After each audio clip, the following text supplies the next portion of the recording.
السلام علیکم ورحمۃ اللہ وبرکاتہ۔ آج کی اس ویڈیو میں ہم بات کریں گے حضرت نوح علیہ السلام کے بارے میں۔ حضرت نوح علیہ السلام کا تذکرہ قرآن میں 42 جگہ آیا ہے۔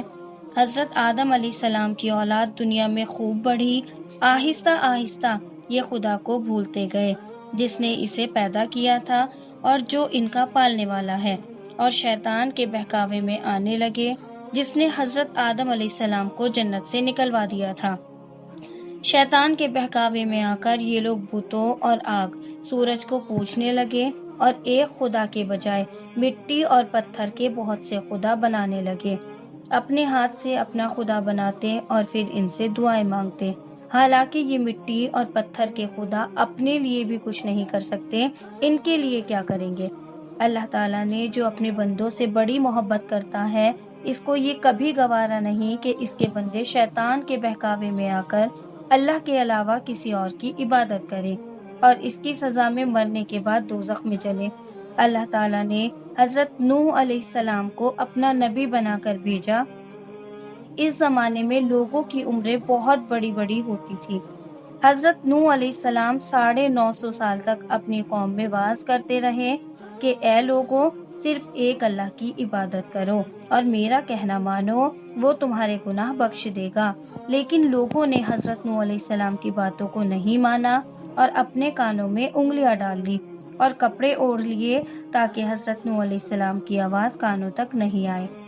حضرت نوح علیہ السلام ہمت نہیں ہارے اور وہ برابر سمجھاتے رہے اور کہتے رہے کہ اے لوگوں، اللہ سے معافی مانگو، وہ بڑا معاف کرنے والا ہے۔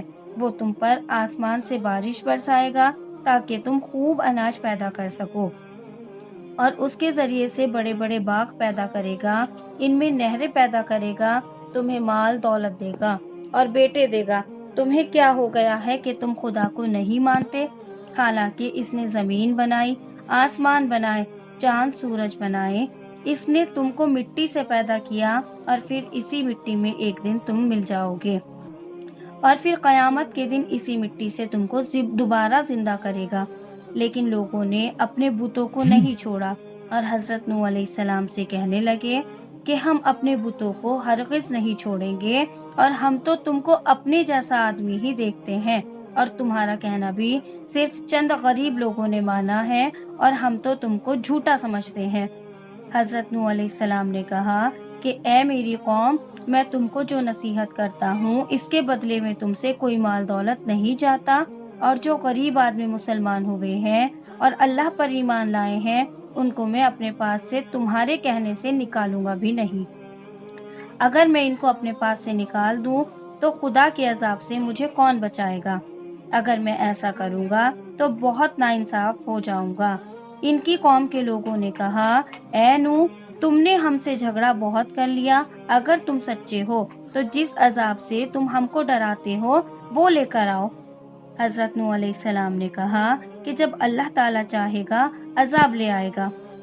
اللہ تعالیٰ نے حضرت نوح علیہ السلام کو وحی کے ذریعے سے حکم دیا کہ تمہاری قوم میں جو لوگ ایمان لا چکے ہیں ان کے علاوہ اور کوئی ایمان نہیں لائے گا۔ تم غم نہ کرو، ایک کشتی بناؤ۔ حضرت نوح علیہ السلام نے خدا کے حکم کے مطابق کشتی تیار کرنی شروع کی، تو جب ان کی قوم کے سردار ان کے پاس سے گزرتے تو ان کو کشتی بناتے ہوئے دیکھتے تو ان کا مذاق اڑاتے۔ حضرت نوح علیہ السلام ان کے مذاق کے جواب میں کہتے کہ آج تم مذاق کر لو، کل جب تمہارے اوپر عذاب آئے گا تو اس وقت ہم تمہارا مذاق اڑائیں گے۔ آخرکار اللہ تعالیٰ کا عذاب اس کے وعدے کے مطابق آیا، زمین سے پانی نکلنا شروع ہوا اور آسمان سے بارش شروع ہوئی۔ اللہ تعالیٰ نے حضرت نوح علیہ السلام کو حکم دیا کہ سب جانوروں کا ایک ایک جوڑا کشتی میں سوار کرو، اور جو لوگ تمہارے اوپر ایمان لائے ہیں، یعنی جو لوگ مسلمان ہو گئے ہیں، ان کو سوار کرو۔ حضرت نوح علیہ السلام نے اس کشتی میں سوار ہونے والوں سے کہا کہ اللہ کا نام لے کر اس کشتی میں سوار ہو جاؤ کہ اس کا چلنا پھرنا اور ٹھہرنا اسی کے ہاتھ میں ہے۔ اللہ تعالیٰ بڑا بخشنے والا، بڑا مہربان ہے۔ کشتی ان سب کو لے کر لہروں میں چلنے لگی، تو اس وقت حضرت نوح علیہ السلام نے اپنے بیٹے سے کہا کہ اے بیٹے، ہمارے ساتھ سوار ہو جاؤ اور کافروں کے ساتھ مت ہو۔ اس نے کہا میں کسی پہاڑ پر چڑھ جاؤں گا اور وہ پانی سے بچا لے گا۔ حضرت نوح علیہ السلام نے کہا کہ آج خدا کے عذاب سے سوائے خدا کے کوئی بچانے والا نہیں ہے۔ اتنے میں دونوں کے درمیان ایک پانی کی لہر اٹھی اور وہ ڈوب گیا۔ پھر خدا تعالیٰ نے زمین کو حکم دیا کہ اپنا پانی نگل جا، اور آسمان کو بھی حکم دیا کہ پانی برسنا بند کر دے، یہاں تک کہ پانی خشک ہو گیا اور تمام کافر دنیا میں ختم کر دیے گئے۔ حضرت نوح علیہ السلام کی کشتی کوہ جودی پر ٹھہری۔ حضرت نوح علیہ السلام نے اللہ تعالیٰ سے عرض کیا کہ اے اللہ، میرا بیٹا بھی میرے گھر والوں میں سے ہے اور آپ کا وعدہ سچا ہے۔ یعنی حضرت نوح علیہ السلام کا مطلب تھا کہ اللہ تعالیٰ، آپ نے وعدہ کیا تھا کہ تیرے گھر والوں کو اس طوفان سے بچا لوں گا، پھر میرا بیٹا کیوں ڈوبا؟ تو اللہ تعالیٰ نے فرمایا کہ اے نوح، تیرا بیٹا تیرے گھر والوں میں سے نہیں تھا، کیونکہ اس کے عمل اچھے نہیں تھے۔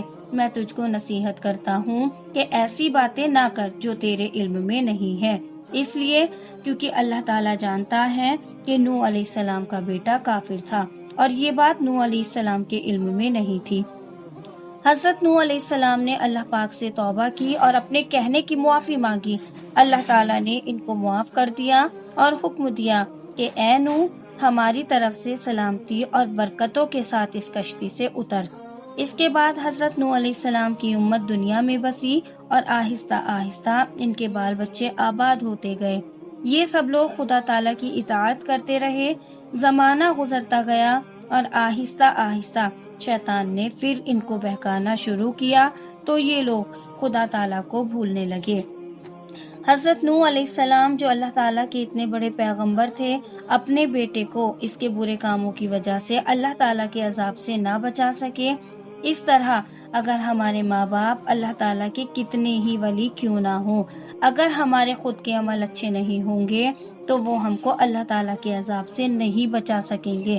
ہم کو اپنے بزرگوں کے نیک عمل کا سہارا نہیں لینا چاہیے، بلکہ اللہ اور اس کے رسول کے بتائے ہوئے کاموں پر عمل کر کے نیک بننا چاہیے۔ اسی وجہ سے اللہ تعالیٰ نے قرآن میں کہا ہے کہ اگر تم ایک ذرہ برابر بھی نیکی کرو گے تو اس کا بدلہ ہم تم کو دیں گے، اور اگر ایک ذرہ برابر بھی برا عمل کرو گے تو وہ بھی تمہارے سامنے آ جائے گا۔ اسی لیے ہم سب کو چاہیے کہ ہم نیکی پہ زندگی گزاریں اور اللہ تعالیٰ نے جو حکم دیے ہیں ان کو پورا کرنے کی کوشش کریں اور اس کے رسول کی اطاعت کریں اور ان کے بتائے ہوئے راستے کے مطابق اپنی زندگی گزاریں۔ السلام علیکم ورحمۃ اللہ وبرکاتہ۔